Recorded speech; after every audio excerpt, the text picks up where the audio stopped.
안녕하십니까, 이형입니다. 네, 안녕하세요. 오늘은 새로운 서부지구의 라이벌이라고 할 수 있는 다저스 샌디에이고 얘기를 해볼 텐데요. 롯데 하나 아닙니까? 롯데 하나요? 네. 그게 라이벌이라고 할 수 있습니까? 아니, 롯데 채널로 바뀐 거 아니었어요? 메이저리그 채널입니다. 늘 메이저리그 말씀드리지만. 채널이죠. 네. 다저스와 샌디에이고 얘기를 해볼 텐데 최근에 순위가 바뀌면서 정말 요동치고 있는 내셔널리그 서부지구예요. 정말 재밌지 않습니까? 최근 메이저리그에서 가장 재밌는 라이벌리는 다저스와 샌디에이고가 맞는 것 같아요. 작년에 두 팀이 정말 격렬하게 붙으면서 큰 재미를 연출을 했었는데 샌디에이고가 올해 우승에 한 걸음 물러서는 모습을 보이고 있다 이런 예상이 있어가지고 살짝 아쉬웠거든요. 그런데 샌디에이고가 역시나 마감 시한 때 플레어 사장이 트레이드를 주도를 하면서 전력 보강에 성공을 했고 그 전력 보강에 걸맞은 행보를 보이면서 다저스를 역전을 했습니다. 트레이드 마감 시한 얘기를 해주셨는데 양 팀이 아주 상반된 트레이드 그렇죠. 마감 시한을 보냈습니다. 샌디에이고는 메이슨 밀러, 확실한 마무리 투수급 셋업맨을 데려오면서 불펜을 보강을 했고 그 뒤에 JP 시어스 선발 투수, 타선에 라몬 로레아노와 라이언 오원을 영입하면서 가려웠던 부분을 확실하게 긁어주는 모습이 있었던 반면에 다저스 같은 경우에는 팬들이 굉장히 의아하게 생각할 정도로 거의 움직임이 없었어요. 브록 스튜어트를 다시 데려왔고 타선에서도 알렉스 콜 정도 영입하면서 큰 영입이 없었습니다. 나는 프리드먼이 그래서 마감 시한 착각한 줄 알았어요.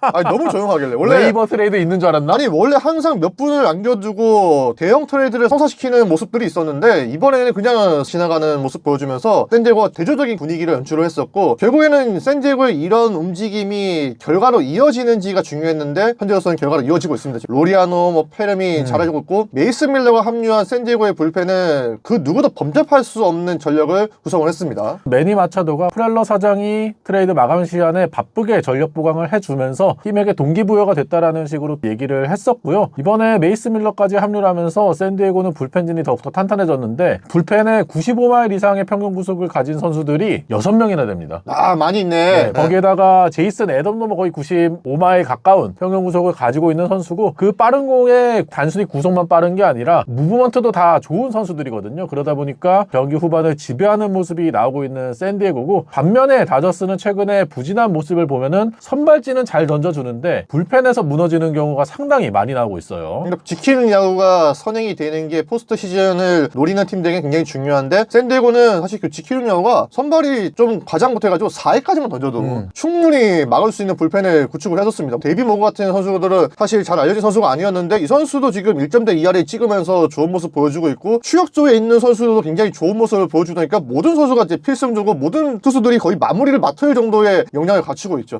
이게 다저스는 근데 문제는 마무리로 누가 세워둬야 될지도 모를 정도로 뒷문 고민이 심각해지고 있습니다. 에인절스와의 시리즈 마지막 경기에서도 역전패를 당했는데 기자가 로버츠에게 만약 리드를 지키고 있었다면 9회에 누구 올릴 거냐라는 질문을 했을 때 이렇게 대답을 못했다라고 얘기를 하더라고요. 리드를 할 거라 생각 못한 거 아닙니까?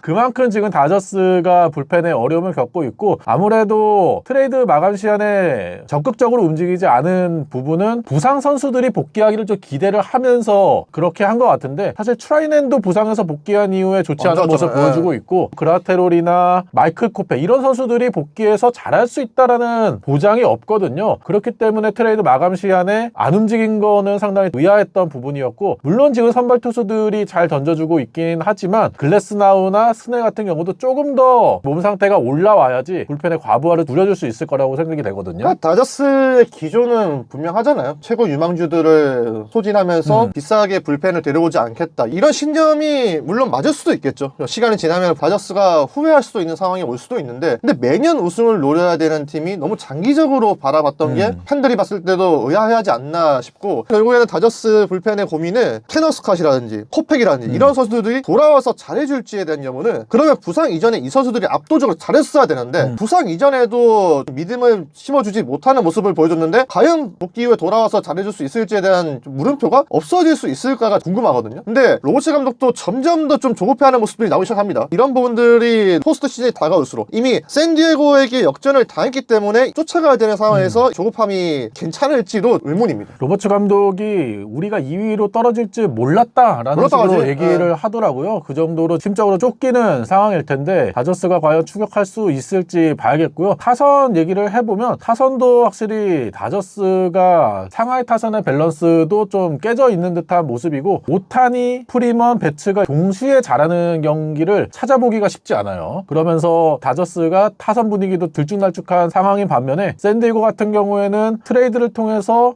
부족했던 부분을 잘 보강을 하면서 상하이 타선의 밸런스가 잘 맞아지고 있는 상황입니다. 샌디에고는 이번에 무리해서 타선의 스타들을 안 불러온 게 잘한 것 같아요. 사실 샌디에고는 이미 스타들이 많이 있잖아요. 그쵸. 마차도와 타티스, 보가츠 선수들이 있는데 이 선수들을 중심으로 해서 뒷받침해주는 선수들이 필요했는데 로리아노와 오헌 이런 선수들이 오면서 하이 타선을 채워주는 역할을 해주다 보니까 유기성이 굉장히 좋아졌고 다저스는 말씀하신 것처럼 MVP 트리오가 점점 힘을 쓰지 못하고 있고 테오스카도 5월 부상 이후에 파워가 떨어진 모습이고 다저스는 걱정이 많아지는 반면에 샌디에고는 상수가 늘어난 부분이 두 팀의 차이점이라고 할 수가 있겠죠. 근데 당장 비교하기 좀 힘들다고 봐요. 왜냐면 다저스는 저점에 있는 팀이고 그렇죠. 샌디에고는 고점에 있는 팀이긴 한데 이 고점이 지금이 맥시멈인지 아니면은 좀 더 최대치가 남았는지를 봐야 되는데 그래서 샌디에고가 다저스와 붙었을 때 지난해 안 좋은 기억들을 뒤집을 수 있을지는 주말 시리즈와 다음 주에 열리는 두 팀의 맞대결에서 판가를 낼 것으로 봅니다. 지금 다저스가 샌디에고에게 역전을 당하면서 재밌어진 내셔널리그 서부지구인데 그러면은 과연 최종 승자는 누가 될 것 같습니까? 제가 작년에 샌디에고 찍고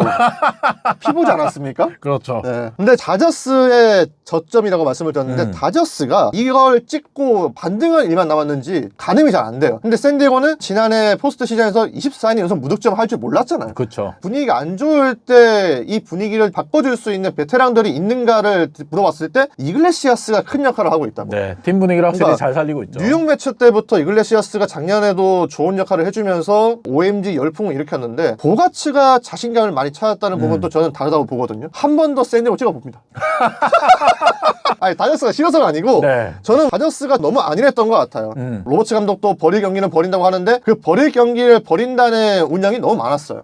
그리고 프리드만 사장도 미래에 대한 최소한의 피해를 두면서 현재를 채우는 식으로 마감 시한을 보냈지만 이거는 다저스가 당연히 지구 우승을 알고 있고 포스트 시즌에 진출한다는 것을 염두에 두는 방식들인데 이게 이제 당연한 상황이 아니게 된 거죠. 저도 정규 시즌만큼은 다저스보다는 샌디에고가 다 구분하는 겁니까? 네, 차지할 가능성이 높다라고 보고 있습니다. 왜냐면은 트레이드 마감 시한에 분위기가 확실히 갈렸다라고 생각하고요. 최근에 다저스와 에인절스 시리즈 1차전을 중계를 했었는데 그때 초반에 점수차가 많이 벌어졌어요. 6대 0이었거든요. 근데 로버츠 감독이 일찌감치 프리먼을 빼주더라고요. 그런 면을 보면 확실히 포기하는 경기를 좀 빠르게 포기하는 게 오히려 선수들의 분위기에 더 안 좋은 영향을 주는 것 같기도 하고 전체적으로 다저스의 팀 분위기가 처져 있다라는 생각에서 정규 시즌만큼은 샌디에고가 충분히 해볼 만하지 않을까 싶어요. 네, 그런 거도 보고도 결국에는 핵심 선수들의 몸 상태가 정상적이진 않다. 올해 다저스에게 가장 우려했던 부분이 지난해 월드 시리즈까지 우승을 하면서 가장 늦게까지 야구를 했고 올해 2년 연속 아시아에서 개막전을 치면서 가장 빨리 야구를 시작을 했고 체력적으로 부침이 있는 팀이었잖아요. 다저스의 선수들도 체력적으로 한계가 없을 수가 없어요. 아, 그치. 네, 핵심 자원들의 몸 상태가 과연 괜찮을지에 대해서도 물음표가 있기 때문에 남은 시즌, 정규 시즌만큼 샌디에고가 좀 더 앞서 있지 않나 조심스레 예측을 해보는데 그래도 10년 넘게 다저스가 정규 시즌 때 어떤 모습을 보였는지 왜 왕좌에 있었는지를 알고 있기 때문에 속단할 수는 없겠어. 그렇죠. 지난 시즌에도 샌디에고가 막판에 2경기 차까지 추격을 했었는데 결국에는 다저스가 마지막 2경기에서 샌디에고를 잡아내면서 지구 우승을 확정을 지었거든요. 두 팀의 1위 대결 어떻게 될지 끝까지 지켜봐야겠습니다. 네, 샌디에고도 제동이 한번 걸린 다음에 얽힌 실타를 어떻게 푸는지를 봐야 되는데 과연 샌디에고에게 제동을 거는 팀이 다저스일지 그런 부분들을 지켜보는 것도 상당히 큰 재미일 것 같습니다. 오늘 저희가 다저스와 샌디에이고 서부지구 새로운 라이벌리에 대해서 얘기를 해봤는데요. 점점 더 가을에 가까워지는 만큼 두 팀의 라이벌리가 더 뜨거워지면서 메이저리그를 재밌게 해줬으면 하는 바람입니다. 이거 토론만 해도 1시간 찍겠는데요? 그 정도로 장대 강의 대결이기 때문에 두 팀 중에 어느 팀이 최종적으로 웃게 될지 정말 궁금합니다. 그러면 구독과 좋아요 부탁드리고요. 다음 영상으로 찾아뵙도록 하겠습니다. 안녕.